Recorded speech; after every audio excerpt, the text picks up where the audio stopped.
بسم اللہ الرحمن الرحیم، السلام علیکم۔ میں آپ کا میزبان سمیع ابراہیم اور آپ ہمارا سوشل میڈیا دیکھ رہے ہیں۔ نظر ڈالتے ہیں آج کی خبروں پر۔ پوری دنیا سے جو خبریں آ رہی ہیں، بڑے بڑے مظاہرے ہو رہے ہیں۔ ایک تو پی ٹی آئی نے مختلف شہروں میں، جن میں لندن شامل ہے، نیو یارک شامل ہے، شکاگو بھی شامل ہے، مختلف مظاہرے کیے ہیں اور کئی جگہ بڑے انہوں نے مظاہرے کیے ہیں۔ اور اس کے ساتھ ساتھ فلسطین کے لیے بھی بڑے بڑے مظاہرے ہوئے ہیں، اور خاص طور پر سڈنی میں جو ایک مظاہرہ ہوا ہے، وہ سرکاری جو اعداد و شمار ہیں اس کے مطابق تقریباً 1 لاکھ لوگ، لیکن جو انڈیپینڈنٹ ذرائع کہہ رہے ہیں کہ اس سے 3 گنا زیادہ۔ اور یہ جو سڈنی کی تاریخ کے چند بڑے جو مظاہرے ہیں ان میں سے ایک مظاہرہ، اور لوگ یہ ڈیمانڈ کر رہے ہیں کہ کلنگ ختم کی جائے اور جو حق ہے وہ دیا جائے۔ تو یہ انجسٹس کے خلاف بہت بڑی تعداد میں یہ لوگ نکلے ہیں، اور اس سے پہلے یورپ کے جو مختلف جگہیں ہیں ان پر وہاں پر بھی بڑے بڑے مظاہرے۔ تو ایک دفعہ پھر یہ سلسلہ چل نکلا ہے۔ پاکستان میں کچھ گرفتاریاں چل رہی ہیں، اور وہ قیوم نیازی صاحب جو سابق وزیر اعظم ہیں آزاد کشمیر کے، ان کو بھمبر میں گرفتار کر لیا گیا ایم پی او کے تحت کہ جی وہ امن امان کے لیے بڑا خدشہ پیدا کرنے والے تھے، ان کو پکڑ کے اندر کر دیا۔ اچھا، علی امین گنڈا پور کے کیمپ سے بڑی امپورٹنٹ اب آج سٹیٹمنٹ رات آئی ہے، جس میں انہوں نے کہا جی مجھے تو عمران خان کا ٹرسٹ حاصل ہے، اور ہم بالکل جو ہے وہ کام کرتے رہیں گے، اور انشاءاللہ جو صوبہ ہے اس کی ترقی بھی ہوگی۔ اور انہوں نے اس چیز کو بالکل ڈاؤن پلے کرنے کی کوشش کی ہے، جو خبریں چھپیں میڈیا سے کے حوالے سے کہ عمران خان صاحب نے کہا کہ اگر علی امین وہاں پر ایک سٹینڈ نہیں لے سکتا، اگر وہ وفاق کی طرف سے شروع کیے گئے آپریشن کو نہیں روک سکتا تو وہ استعفیٰ دے دے، اور کسی ایسے بندے کو وزیر اعلیٰ بننے دیا جائے جو اس پریشر کو فیس کر سکے۔ تو اب علی امین صاحب جو ہیں وہ انہوں نے کہا کہ میرے پاس تو بالکل وہ ہے، ایک اعتماد ہے عمران خان صاحب کا۔ اور ساتھ انہوں نے ایک بڑی انٹرسٹنگ لائن ہے اس میں، انہوں نے یہ کہا ہے جی کہ اعتماد کے ساتھ ساتھ ہم نے صوبہ بھی چلانا ہے، ایڈمنسٹریٹو بھی ہمارے کچھ رسپانسبلٹیز ہیں، وہ بھی ہم نے پوری کرنی ہے۔ تو ویری انٹرسٹنگ کہ ہاؤ اٹ انفولڈز۔ لیکن بہرحال اب جو بلی جو ہے وہ تھیلے سے مطلب آدھی سے زیادہ تو باہر آ گئی ہے، اب دیکھتے ہیں کہ آگے کیا ہوتا ہے۔ تھوڑا کچھ آج ایران کے صدر جو ہیں وہ پاکستان کے دورے پر تھے، 2 دن انہوں نے یہاں پر گزارے، تو بہت ساری جو چیزیں ہیں، ایک سوال ہیں کہ ایرانی صدر کیا ان کی آمد کا مقصد کیا تھا۔ اچھا، اس سوال کو ایڈریس کرنے سے پہلے ایک بڑا سوال جو ہر پاکستانیوں کے ذہن میں ہے کہ یہ حکومت پاکستان کے عوام کو کسی چیز پر اعتماد میں نہیں لے رہی۔ آپ دیکھیں تیل پاکستان میں میسو ذخائر ہیں، یہ ڈونلڈ ٹرمپ جو ہے وہ اعلان کر رہا ہے، یہ کہ جی ہم آئل کمپنی ڈھونڈ رہے ہیں تیل نکالنے کے لیے، یہ اعلان، اور کون سی کمپنی ہونی چاہیے یہ بھی کر رہا ہے ڈونلڈ ٹرمپ کر رہا ہے۔ پھر جو ٹریڈ کا وہ جو ٹیرف کا جو معاہدہ ہے 19% جس پہ وہ طے ہوا ہے، وہ بھی کسی نے نہیں بتایا، وہ بھی امریکن کے صدر نے اعلان کیا۔ اچھا، ہم لے رہے ہیں 1 ملین بیرل ان سے لے رہے ہیں، پیٹرول خرید رہے ہیں، یہ بھی کوئی اس کی تفصیلات نہیں، کیسے لے رہے ہیں، کہاں سے لے رہے ہیں، چائنا کے ساتھ کیا ہوگا، دوسرا کیا ہوگا۔ تو جو امپورٹنٹ جو معاملات ہیں، اہم معاملات، ان میں لوگوں کو شریک کرنا، لوگوں کا اعتماد حاصل کرنا، لوگوں کو بتانا گورنمنٹ ٹوٹل فیلئر ہے۔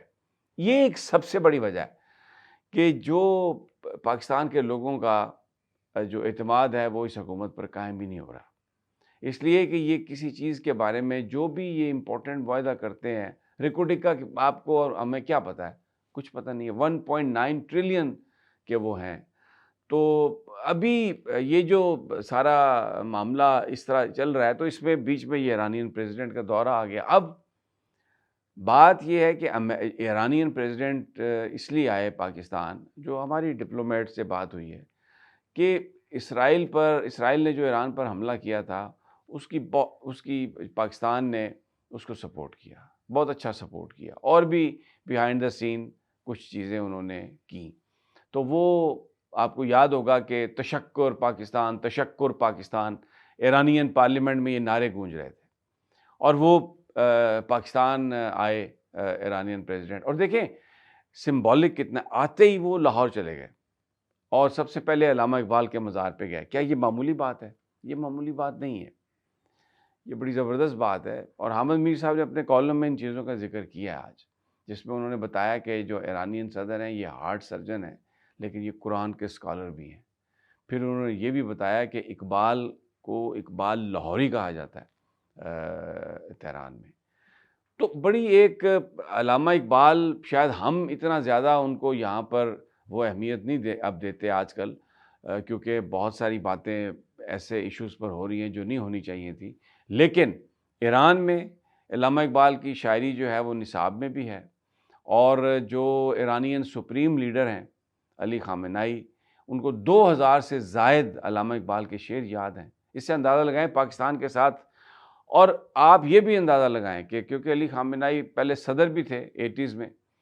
اور اس کے بعد وہ ایران کے سپریم لیڈر بنے، 36 سال سے سپریم لیڈر ہیں۔ انہوں نے صرف ایک دورہ کیا ہے، اور وہ دورہ بھی پاکستان کا ہے۔ 2010 میں انہوں نے صحابہ اکرام اور امہات المومنین کے حوالے سے جو لوگ باتیں کرتے ہیں یا ان پر تنقید کرتے ہیں یا جو فرقہ واری لے کے آتے ہیں، اس کو سختی سے انہوں نے منع کیا اور اس کی مذمت کی۔ اب ایران پاکستان کا تیل کا ایک معاہدہ تھا پائپ لائن کا، جو ہم نے نہیں کیا۔ اگر ایران چاہے تو وہ انٹرنیشنل آربیٹریشن میں جا کے پاکستان کو اچھا خاصا نقصان دے سکتا ہے، لیکن انہوں نے ایسا نہیں کیا، اور ان کو پتہ ہے کہ بھارت کی وہ 6 کمپنیاں جو ایران سے تیل لے رہی تھیں ان پر پابندی لگا دی گئی ہے۔ تو کوئی نہ کوئی راستہ اختیار کرنے کی بات جو ہے ایرانین کرتے ہیں پاکستان کے ساتھ، اور کوشش کرتے ہیں کہ پاکستان کو کوئی پرابلم نہ ہو، دونوں کے درمیان تعلقات آگے بڑھیں۔ اب یہ ایک بڑی امپورٹنٹ چیز ہے، جس تیل کا ذکر ڈونلڈ ٹرمپ نے کیا، اس کے بارے میں پاکستان کے اندر جو لوگ سمجھتے ہیں اس سارے معاملے کو، جن کو یہ آئل کا پتہ ہے، وہ یہ کہتے ہیں کہ جو بیسیکلی جو سٹریم ہے تیل کی پاکستانی سمندروں کے اندر، اس کا جو بہاؤ ہے وہ ایران کی طرف ہے، اور یہ تھوڑی ڈیپر ہے۔ اب تب بھی یہ بات ہوئی تھی کہ اگر وہ تیل پاکستان نکالنے کی کوشش کرے گا تو وہ جو ایران کو سپلائی جا رہی ہے شاید وہ ڈرائی آؤٹ ہو جائے، لیکن حکومت سرکاری طور پر اس حوالے سے بتا ہی نہیں رہی کچھ۔ تو اصل مسئلہ اس حکومت کا ایک یہ بھی ہے، لوگ اس پر اعتبار نہیں کرتے اس لیے کہ کوئی کچھ بتانے کے لیے تیار نہیں ہے۔ سب سے پہلے تو یہ غیر قانونی حکومت ہے، یہ اللیگل گورنمنٹ ہے، فارم 47 کی پیداوار ہے، جو بیسیکلی جو لوگ الیکشن جیتے ان کو حکومت میں آنے نہیں دیا گیا، اور جو الیکشن ہارے ان کو حکمران بنا دیا گیا۔ تو ان کی جو ترجیحات، عوامی کانفیڈنس حاصل کرنا ان کی ترجیحات ہے ہی نہیں، اور یہ ہمیں روزانہ لگتا ہے کہ کیا ہو رہا ہے کیا نہیں ہو رہا۔ مثال میں آپ سے ایک بات کرتا ہوں، ملک ریاض صاحب، اتنا بڑا پراپرٹی کا ان کا پروجیکٹ ہے پاکستان میں، لاکھوں کروڑوں لوگ اس سے وابستہ ہیں، پاکستان کی ترقی میں اس کا ایک رول ہے، اور اگر وہ پروجیکٹ خراب ہوتا ہے تو کتنے لوگوں کا نقصان ہوگا۔ کوئی آپ کو پتہ چل رہا ہے کہ ملک ریاض کے خلاف الزام کیا ہے، کن چارجز؟ نیب نے پکڑ لیا، جی انہوں نے پکڑ لیا، ریڈ ہو رہے ہیں ان کے گھر، اور بیسیکلی وہ ایک ان کا ٹویٹ آیا تھا کہ مجھ پر دباؤ ڈالا جا رہا ہے، اور لیکن میں وعدہ معاف گواہ نہیں بنوں گا۔ تو میں کل سہیل وڑائچ کا انٹرویو سن رہا تھا، اس میں انہوں نے کہا جی ان کے پاس یہ علم ہے کہ معاہدہ ہو گیا تھا آلموسٹ، کہ کتنے پیسے دینے ہیں، کیا دینا ہے، اور لیکن بیچ میں ان کا جب یہ ٹویٹ آیا تو اس کے بعد یہ معاملہ بگڑ گیا۔ تو بھائی پیسے کس چیز کے دینے ہیں، کس کو دینے ہیں، کیا ہے کیا نہیں ہے، کس کے، ان کے اتنا بڑا جو بزنس ٹائکون ہے وہ اکیلا تو کچھ نہیں نہ کرے گا۔ سب کو پتہ ہے کہ زرداری صاحب کے ساتھ ان کی دوستی، سب کو پتہ ہے کہ شریفوں کے ساتھ ان کی دوستی، سب کو پتہ ہے کہ اور کن لوگوں کے لیے وہ کام کرتے تھے۔ تو یہ جو انفارمیشن کو ود ہولڈ کرنا، انفارمیشن